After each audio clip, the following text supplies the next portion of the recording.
Welcome, everyone. And today we've got a real honor to be having a short interview with Martha Dillon. Martha is the editor of It's Freezing in LA, an independent magazine about climate change that looks at environmentalism through a multidisciplinary approach to writing as well as original illustrations. So Martha, thank you so much for joining us today. And I wanted to ask you, tell us a little bit about It's Freezing in LA. Yeah, so It's Freezing in LA is an independent magazine about climate change, like you said. So the kind of short pitch there is that we do environmental essays and writing on all different topics. And the sort of longer pitch is maybe that we think that environmentalism isn't treated with the same richness and texture as most other difficult, challenging political issues are. So we want to bring that kind of diversity and that level of detail into the topic and sort of move away from the idea that it's just about sort of tracking policies and carbon levels, and bring in the human element, bring in how it affects all our different worlds and our work, and yeah, make it just sort of make it interesting as much as anything. Excellent. It's almost looking at an innovative way of getting the message across. So, I mean, tell us a little bit about yourself. What was the inspiration that you had to get behind this magazine? So kind of sort of two approaches. So on one side, we're more of a collective than a company in many ways. So we are a quite big group of people, mainly based in London, though increasingly all across the world. We all come from different professional backgrounds. So personally, I'm an engineer in my kind of other job. And lots of us are artists or playwrights and scientists, sort of stuff like that. So from the one side, we wanted to build something that was really different and vibrant and engaging, and we wanted to make a magazine together. And then the second side was the kind of the climate side, which was obviously the sort of stepping off point. So I think we'd all felt that we had a lot to say about the issue in our own fields and from having conversations with each other. So we wanted to sort of pull that together into something more real and more concrete. And ever since we started, we found, you know, there's this huge interest in people who clearly feel the same way as us, that that climate discussion is not as interesting and as diverse as it should be. Excellent. So I think what you're trying to say is it's moving just from looking at climate change as a protest movement, but actually engage sort of the audience in a much wider, in-depth kind of approach. No, that's excellent. I mean, one question comes to mind is, like, given obviously the economic hardship brought about by the corona pandemic, do you think the focus has moved away slightly from climate change currently? I think it has and it hasn't. I think on one side, people's personal interest is probably much lower on a sort of individual level this year than this time last year, when obviously we had sort of huge Indigenous protests, we had Extinction Rebellion, we had the youth strike movement. So in terms of sort of popular discourse and people talking with their friends, it probably was less popular. But actually, I don't, you know, the more important in some ways side, the kind of political side and the industrial side, the kind of commitments made last year and, you know, they've been building over the last decades, haven't necessarily gone away, which is really good. And also a lot of those, you know, that bigger side has been seeing environmentalism as something to incorporate in their pandemic recovery packages. And that has been, I think, we've been surprised by how much that has stayed the case, because obviously it's, you know, we really thought that the pandemic was going to put a huge barrier on climate action, and in some ways it will do, because it's, you know, another huge challenge, but equally people are talking about green recovery, and that is part of the conversation. But as I said, I do think the kind of the immediate discussion and people's sort of personal attention to it, which does complement kind of systemic change, even if it's not the focus, has dropped a bit. Yeah, I mean, I guess that's understandable. But so, how can people and businesses still support the sustainable or best approaches despite kind of the impact of coronavirus? What would you recommend the steps businesses can take? Well, I would say there's sort of two elements of that. I think one is, in the short term, you know, a lot of businesses are rethinking how they operate in light of Corona. And I think it's really, really essential to use that as an opportunity to also implement a lot of the kind of green ambitions companies may have made last year or in the last few years. So for example, if you're working less in an office space or changing how you use it, how do you make sure that you also reduce the carbon footprint of that space? If you're going to make changes, make them green ones too. I think the sort of bigger side, the more important side is, you know, lots of businesses are doing sort of a bit of soul searching about, you know, what they do, why they do it, whether they're going to change that now. And again, the sort of broader carbon footprint of what a business does and what messages they can portray, how they can support their clients, whatever it might be that they do, that does still need to stay central. And I think as part of post-corona planning, it's just essential not to lose the kind of green element there as well. No, absolutely. And out of interest, how has your magazine sort of been impacted by the corona pandemic? Well, in some ways, not that much, because we tend to work fairly remotely anyway, because we work across the world.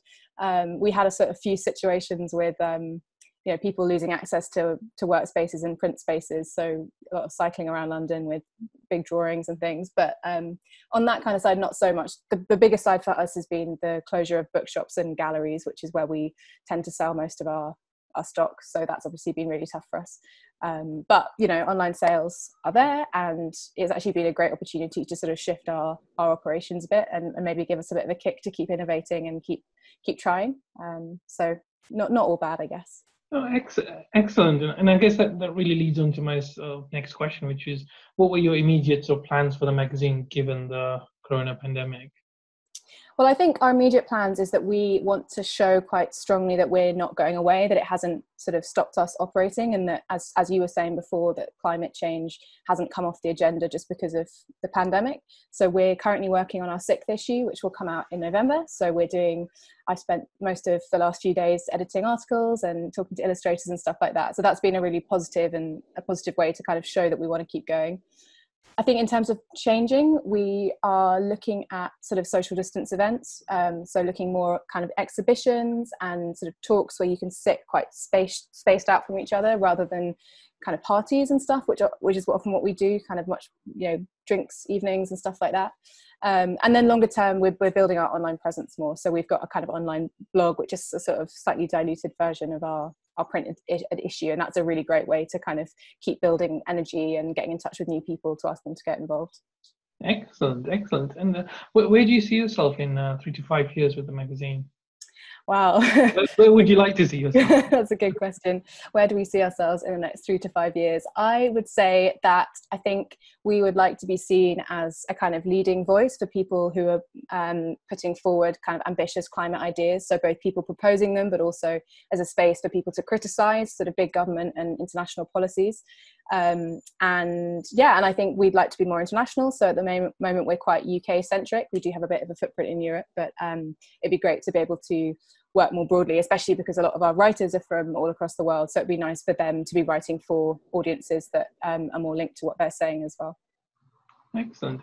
And what do you think are the key challenges you're going to face? How do you sort of see yourself overcoming them? The key challenges that we face are probably the transition from being a very small kind of volunteer-led group to being something more established. We have been incredibly lucky and really pleased by the success we've had over the last few years, but it is very difficult because the kind of capital that you need to take a step from the management being free and on volunteer time to actually being a sort of stable organization is pretty substantial, and the publishing industry is obviously not strong at the best of times, let alone right now. So I would say working that out and balancing our own personal careers with our kind of magazine careers, because we are this kind of collective setup, is also a challenge, which is sort of linked to that idea of just taking a bit of a step up. Excellent. So, I mean, how can people sort of help you in terms of getting involved or helping you spread the message that you're trying to talk about climate change?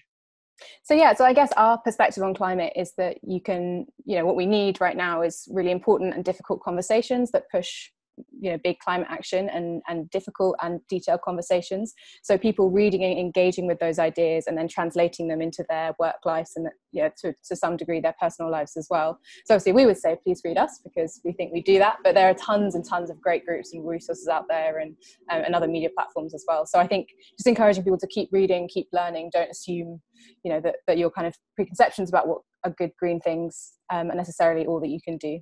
Yeah, and I think that's an important point. I mean, do you think from a sort of mainstream media point of view that climate change has more been about sort of reporting the protests and sort of that kind of reporting rather than actual in-depth content in terms of what it actually means and what can people practically do about it? Yeah, absolutely. The mainstream media very much focuses on people's declarations or hypocrisies around climate. And to some degree, they kind of look at news reports about weather changes and, oil spills and events like that, which is essential and is, really important. But it's very much news reporting. It's not critical essays and discussion and, untangling all the difficult details we need to untangle, which is a real shame because, to be honest, those changes won't get enacted unless there's popular support for them. And if people don't understand the issues and the complexities, they're not going to ask for the changes to be made. So it's really essential that the mainstream media gets better at getting into the detail and trying to help people ask for what needs to happen, rather than trying to sort of push it on their own. And we think we do that, and we think that the mainstream media should be doing that too. I definitely agree.